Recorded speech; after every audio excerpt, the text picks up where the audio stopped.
So today's video, we're going to do 2 more tonight, and then we're going to do a review on one other thing, and then it'll be done for tonight. This video is taking a capture of some of the stuff that I've learned in the past with some of my therapists, doctors, teachers, and friends and parents and stuff.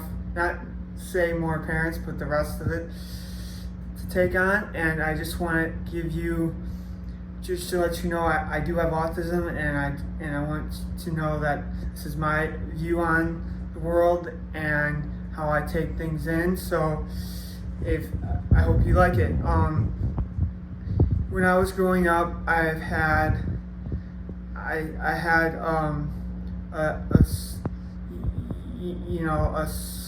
elementary school.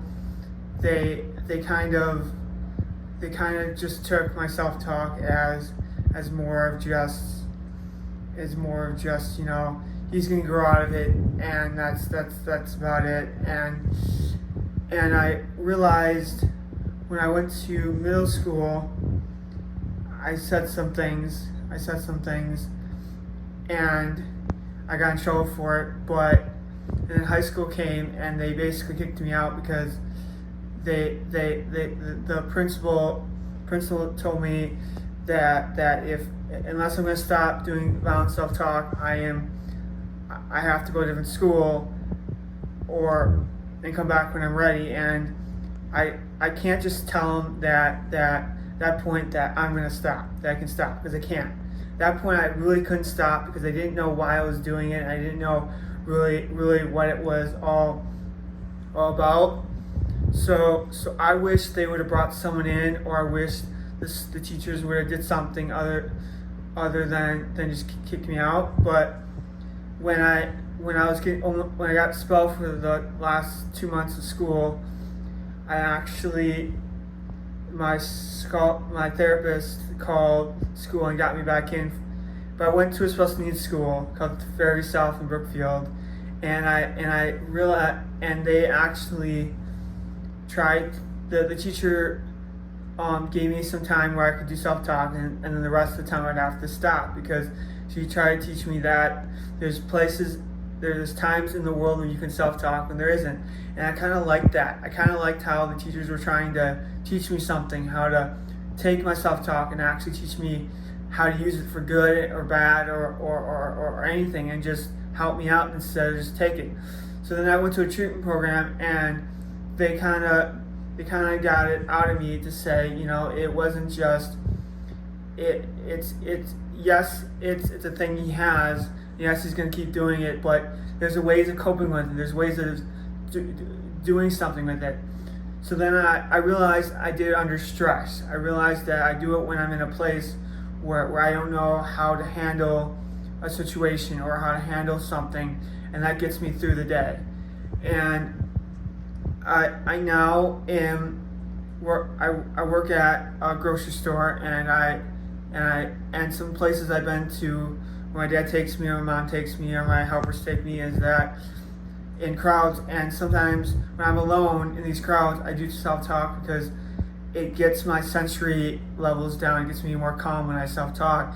And I realized that that's not a bad thing.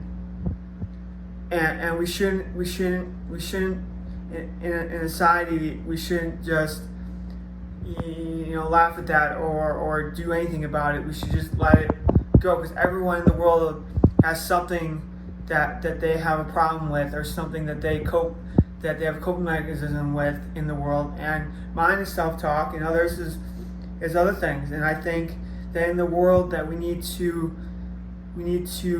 more start letting people feel safe using their coping mechanisms in the world, so they feel safe around people. They feel safe in their own little way, because once the world starts feeling safe, that's when we can start taking an edge off and weight off our shoulders. And maybe when someone says something or says a thing, that they will just walk away, or they'll just be able to be calm about it instead of blowing up and getting really, like that. So I wish that helpers and teachers would be more available to help, not just say no, not just kick the person out because they have a problem that's in their situation. Why don't they help the person out and make them realize why they do it, and help them figure out a way to do it when it's not so bad, and still do it but not in a bad way, and make it so they can understand how to do it, and make it so when they do it, so they understand when they're doing it, so it's not so loud, or it's not so that. And doctors can prescribe medications to make the self-talk go away just a little bit shorter, but not take it away completely. And I like that. And some doctors won't know what to do with it. Some therapists will. But to find that medium, have medium. Don't take their mechanism completely away, because then they're going to be destroyed with it.